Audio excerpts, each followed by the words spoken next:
மனுஷனை எதுக்கு உண்டாக்குனார் நீங்கள் யோசித்து பாருங்கள். எதுக்கு மனுஷன்? கடவுளுக்கு மனுஷன் தேவையா? அவர் நல்லா தானே இருந்தார்.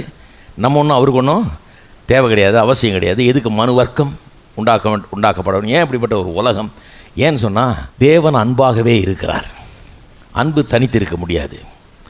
அன்பை கொட்டுறதுக்கு யாராவது வேணும், அன்பை காட்டுறதுக்கு யாராவது வேணும். பாருங்கள், அதனால தான் போய் நம்ம கல்யாணம் பண்ணிக்கிறோம், குழந்தைய பெற்றுக்கிறோம், எல்லாம் பண்ணுறோம். ஏன்? யாராவது நீங்கள் பார்த்துருக்கீங்களா? நல்லா சம்பாரித்து நல்லா சொத்து இதெல்லாம் வச்சுக்கிட்டு நல்லா சுகமாக நல்லா இருக்கிறான்னு வைங்க ஆளுங்க, அவனுடைய குறிக்கோளே எல்லாம் நம்மளே தின்னுட்டு நம்மளே போயிடணும், வேறு யாரோடையும் இதை பகிர்ந்து கொள்ளக்கூடாது, பத்திரமா பேங்க்கில் வச்சு நம்ம நல்லா சாப்பிட்டுவிட்டு நம்ம நல்லா லைஃப் என்ஜாய். எவனும் அப்படி யோசிக்கிறது இல்லை. பாருங்கள், என்ன யோசிக்கிறான்?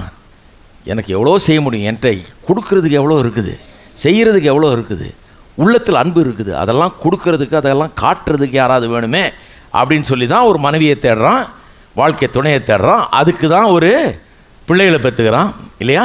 பிள்ளைகளை பெற்று அவர்களுக்கு எல்லாத்தையும் கொடுத்து அவர்கள் உருவாவதை கண்டு மகிழ்கிறான்.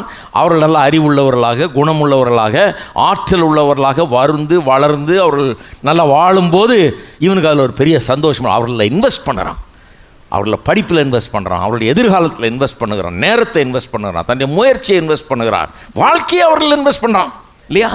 ஏன்னு சொன்னால் அவனுக்கு அன்பு இருக்கிறது.